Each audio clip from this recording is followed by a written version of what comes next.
A few days ago, I made a tweet, which, although being seen by most people as the haha, what the fuck am I looking at moment that it was, there were some people who were particularly angry at me. While I do not really give a shit about their unwanted opinions, there were some people who saw my Chaos Shuffle build and thought, wow, this is a pretty good build on Artist. So today, I want to explain and tier list all M1 perks in regards to Artist. M1 perks I classify as those perks that have their effects triggered by using their basic attack. Oh wow, a shocker. Let's have a look at it. Alright, we have a makeshift tier list here. We have good because of other effects, which is, you know, perks that have multiple effects and you use them because of that on Artist. And one perks that are just good. One perks that are usable but still okay. And one perks that are usable on her but bad overall, I guess. Perks that are good, and this category, which is for one specific perk. So, let's start with our first perk, Coup de Grace. Coup de Grace is pretty good, I would say. Probably in the bottom of good. It's not too good of a perk on Artist specifically, because, you know, she mainly uses her power to get her hits, and if you zone survivors, usually they're not that far away from you. But it can get you a hit a little bit sooner, or in some situations where you wouldn't get a hit, like, you know, every other killer. Then we have Franklin's, which is usable and okay, I would say. It's not too good of a perk on her because, you know, you would probably try to go out of your way to smack people with items in their hands instead of using your birds and maybe ending a chase quicker, getting a hit in a better position, etc. Then here we have Starstruck, which I think it's just bad on Artist, because usually people aren't that close to her and make distance anyway. So yeah, you don't get too much of an opportunity to actually use the perk. We have Save the Best for Last, which is right at the bottom of if I could, I would put it right here. That is just a bad perk on Artist, because you can't save stacks anymore by, you know, hitting the obsession with your power instead of your basic attack. Before that, it wasn't too good of a perk on Artist either, especially if you started to learn how her power works, because you would just get too many hits with your birds instead of your hand. We have Devour, which is just a really good perk overall. It's just good. It's just fantastic. Artists can defend hex totems very well. You are not necessarily reliant on the insta-down, because you can still get hits with your crows, obviously. Especially when survivors play it a lot safer when this perk is in play. The only the only bad part about this perk is if you swarm somebody, they will already know that it's there. But that is a normal thing that happens with every killer. If you hit somebody with a chain or with a singular knife of Trickster, they will know that Devour is in play. Then we have Make Your Choice, which I think is usable on her, but bad. You can camp hooks from very far away, you can tunnel very effectively. Make Your Choice is just, if you have it, it's just kind of there, because usually people, you know, are far away from you because you're a ranged killer, and people seem to think that the only counterplay against Artist is holding W, even though, you know, she's a ranged killer and she can just smack you from afar, so yeah. But still, it's like, you get most of your hits through your birds or through zoning, and Make Your Choice is just, they're just better options if you want insta-down, just use Devour. We have All Shaking Thunder, which I haven't used on her yet, but I guess it's kind of like Coup, but more situational, so I'm just going to put it in usable and okay.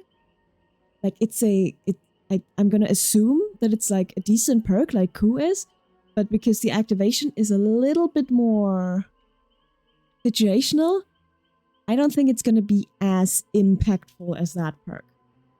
Then we have Rancor, which is one of my favorite perks actually on Artist. I love it for the information, and I'm going to put it in good because of other effects.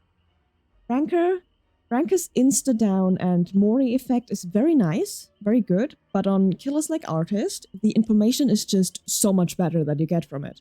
And you shouldn't probably shouldn't be running it because of the insta-down and guaranteed kill, but if you want to, go ahead. Like, then the information is really nice.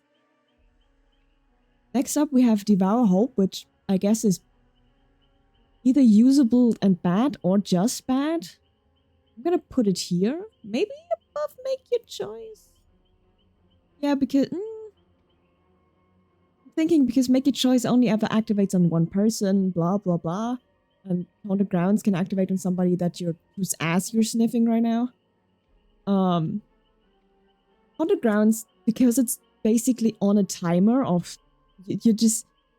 It's not like the insta-down of Devour, who could technically be endless. It's on a timer.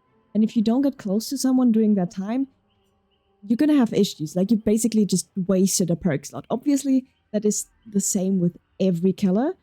But other killers just have to get close to the survivor anyway. And if they're close to the survivor anyway, this perk is just a lot more usable. Artist doesn't have to get close to the survivor. Which just makes it a less desirable perk for her to use because she's probably not gonna be close to the survivor. Unlike Devour, you're still gonna get value out of Devour if you down people with your crows. Then we have the new perk from Carnegie, Hex Nothing But Misery, which I think is just bad. Probably here, yeah. I think that perk is just bad. This perk, you have to activate it first by getting 8 basic attacks. 8. So you have to get 8 basic attacks, and then it activates, and then you can have its effect when you get another basic attack. And I think this perk overall is just bad. If it was a non-hex perk, I would say, yeah, this could be pretty strong on like M1 killers, but because it's a hex perk, you have to hit survivors 8 times with your basic attack, so you can't even bounce between them as Legion or something. And then it just activates, and then it does 5% of hindered. I just don't think that this is a good perk in general, and especially an artist, you're never gonna get value out of this, especially if you're good. Then we have the reason why we have this lowest tier here, which is Mad Grid, like okay. Cool. Then we have Surge, which I think is actually pretty good if you build around it. What I like to do is I like to run a makeshift clown build with the Ink Egg and the Untitled Agony, and I just set up my birds on the side of loops. I chase survivors into them so that they get swarmed by the crow head, and then they're slower and they get informed by me before they make it to the pallet. It's very funny. It's a little bit harder to use. I'm trying to figure out a way to make a video about it. But I think Jolt, Surge, whatever the fuck you want to call it, is pretty decent. Especially on smaller maps, obviously, especially against survivors that will rather have you and won them. The thing is just, if you get good with artists, or if you play against a little bit more sloppy survivors, it's more like here. Yeah, let's leave it here. It's more like here. It's a decent perk, especially if you build around it, like I said. But like, it can be a little bit complicated to use. Then we have Hubris, which is just bad. Maybe like here, yeah. Maybe here, maybe. Yeah, people pre-drop pallets against artists a lot, and if they do smack you with it on the head, you just shut it down with your bone. Just shut it down. You don't have any mobility to follow up on the insta down, so it's just not good. It's just not a good perk. Then we have a Game Afoot, which people might think is a little bit controversial to be putting in an M1 tier list, because this perk switches obsessions, which I guess is nice. Not really necessary in artists because obsession perks aren't that big of a deal on her. But it also has a secondary effect, which is actually its primary effect. The obsession switching is the secondary effect, but the obsession switching is used as a primary effect by the community. So therefore, I'm going to classify it as a primary effect. But the secondary effect is if you M1 the obsession.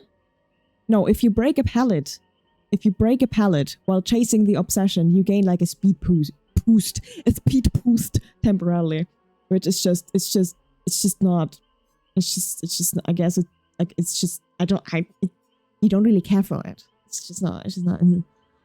Rapid brutality is actually pretty good on artist. Keep in mind that this is like a tier list for artists specifically, right? And if you're talking about artists specifically, we always have to keep in mind that you're probably gonna get most of your hits with birds. But rapid brutality is pretty decent, especially if people run into you to give you, in quotation marks, a longer cooldown. You don't really gain blood loss anyway on artist. And the occasional speed boost can just be pretty nice, especially since you know, slow yourself down while using your power all the fucking time. Then we have Dragon's Grip, which is I'm just gonna pop it here, I guess. It's just stupid. Personally, I don't kick gens too often. I like my passive regression. I do like Nowhere to Hide Eruption on artist though, which is pretty nice. But at the same time, people are gonna be far away from you. Dragon's Grip is not the strongest perk. It's not the strongest perk in general. Unless on like some specific killers and some specific scenarios. But overall, it's just not too good of a perk. Add-on artist is it's a little bit of a wasted perk slot. Friends Till the End is a very good perk on artist for other effects. Which is the aura reading. I made a video about that. The insta-down can be nice, especially when people don't know about it. But if you're using this perk on artist, you're not going to use it for the insta-down. That's just stupid. You're using it for the 10 seconds of aura reading. Which, yeah, you could just run barbecue, but barbecue doesn't show you the aura of survivors when you hook somebody in the middle of mid-witch. So yeah, it's a pretty good perk because of its other effect. NOED is a pretty decent perk on artist. The only issue with it is, obviously, again, survivors are gonna be a little bit further away from you usually. But because she can defend totems very well, and she has like basically this built-in information to know where people are, you don't necessarily need to run Bitter Murmur with it. It can be pretty oppressive. Especially in endgame scenarios where people don't know yet that you have it and they try to body block for each other. Zombie Butcher is, I guess, usable but bad. It's a little bit... where was it? Isn't fun. It's a little... Zombie Butcher is a little bit like Franklin's. In which you're probably inclined to use your basic attack a lot more often than you should. But... unlike Franklin's, you get an effect that one of your add-ons can do, and you would probably be using this perk a lot more often than Franklin's and missing a lot more of your shots, therefore. Just because, you know, you have to reactivate it every single fucking time. With Franklin's, if the item is dropped and they don't come back for it, the item is gone. So, yeah, it's just a little bit what, probably like here. Yeah. And the last perk is Unrelenting, which I'm just also gonna put in here because what the fuck are you doing? I guess Unrelenting has like a little bit of a use or something if you like swing into nothing and you have a bird set up and they think they can run through the bird and then you smack them. But no, don't do that. Don't do that. So now you understand my outrage about those comments.